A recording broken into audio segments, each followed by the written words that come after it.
นสู่หักสู่เป็นก็อันเฮาหักสู่หักเขาเต็มร้อยเต็มร้อยเฮาก็เลยนั่งเสนับหยดน้ำตา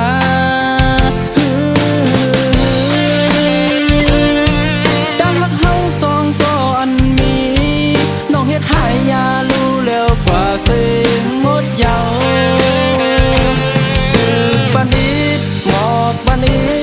ดใจเหตุที่สั่งลาน้องเอ๋ยตอบบันอีดหนึ่งอันทางสู่เหตุใดด้านไหนทางว่าสู่ฮักเดอยู่ไหนยุ่มยำนางเสเปิดมาตั้งหึงจึงซ้ำเปเหตุใดเนื้อสายกว่าและนางกว่าเสือก็มันสู่ยามใจซ้อมเฮา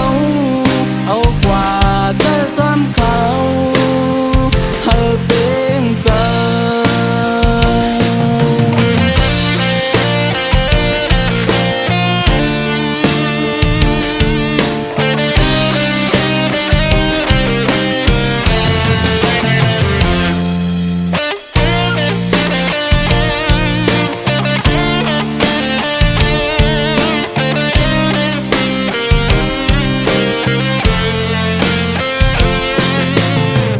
เป็นก็อันสู่หักสู่เป็นก็อันเฮาหัก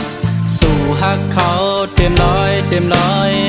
เฮาก็เลยนั่งเสนับหยดน้ำตา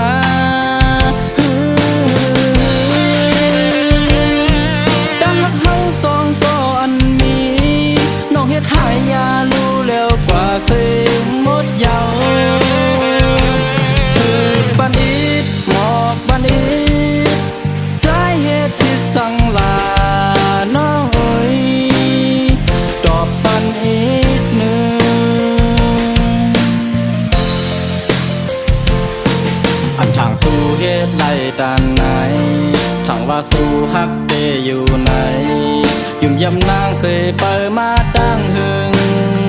จึงซ้ำเปเหตุใด